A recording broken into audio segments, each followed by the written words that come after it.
On a recent HasbroPulse Livestream, it was said that if the Haslab Razocrest received the 6,000 backers, then by the time it was shipped, we would have most of the figures that interacted with it from the first season of The Mandalorian. In this video, I'm going to be going through who those characters are and also what the likelihood is that we'll actually get them.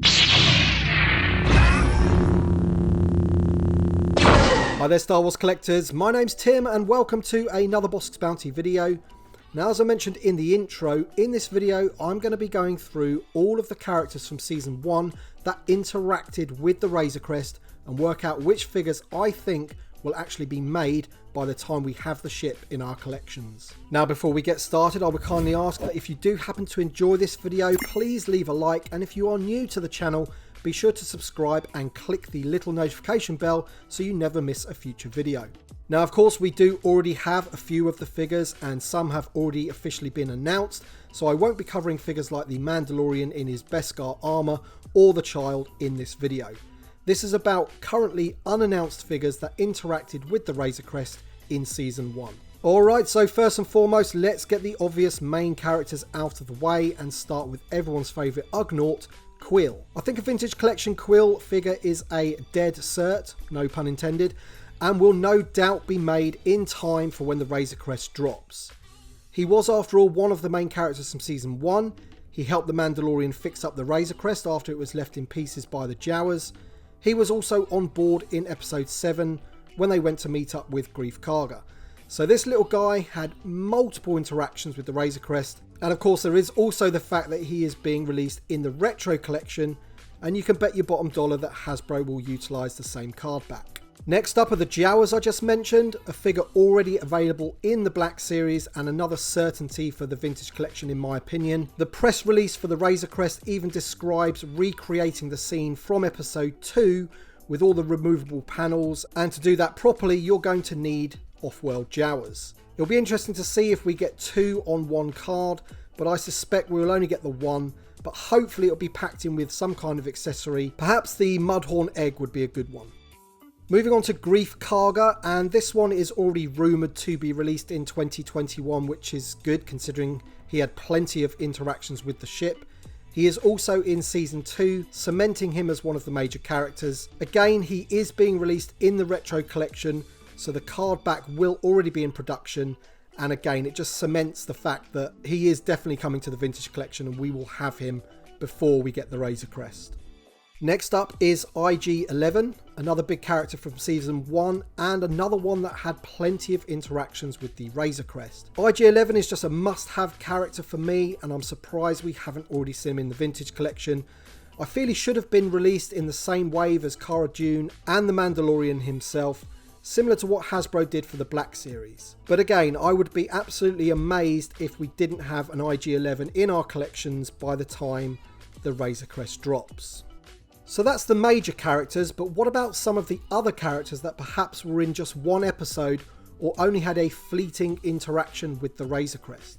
This is where I think it becomes slightly more dubious if they will be made or not. I'm going to start with a character that I think is a good candidate for being made, and that is Mithril. He's the blue fishy guy from the first episode that ends up being frozen in carbonite. A few weeks ago I would have said that the only way we would get this character would be in the form of one of the 4 carbonite blocks. But considering he has been featured in the Season 2 trailer and seems to be free from his carbonite prison, I reckon there's a good chance we may see Mithril in figure form. I think this one would make a great looking figure and would interact well with the freezing chamber on board the ship.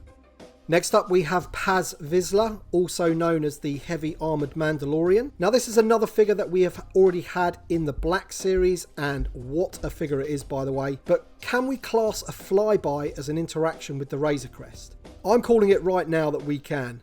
I really do hope that Hasbro create this figure in the vintage collection.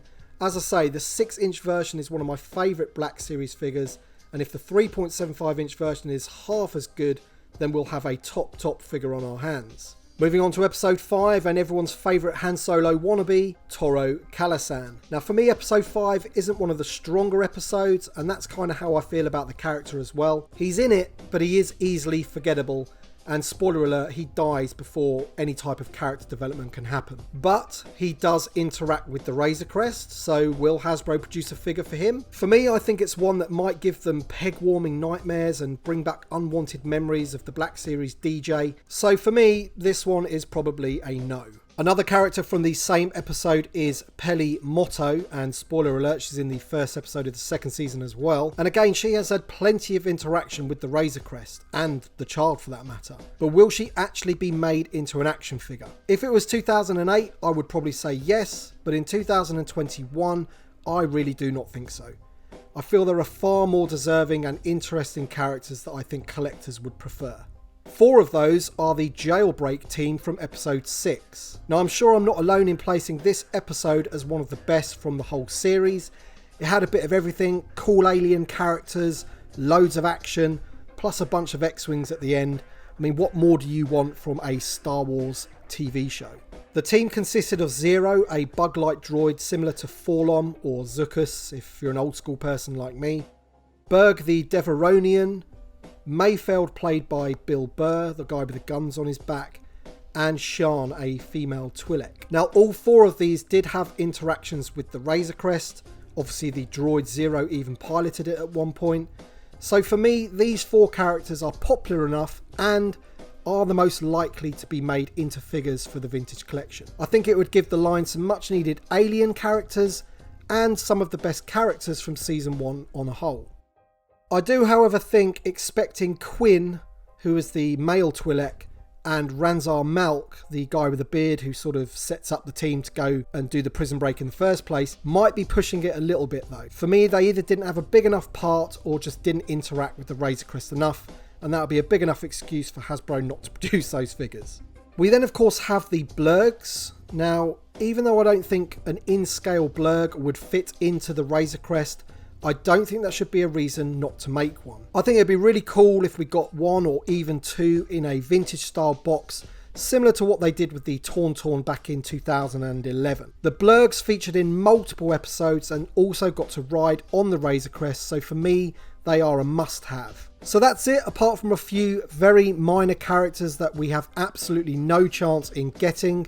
So what do you think? Which figures do you think will be made, and which are you looking forward to the most? Let me know in the comments.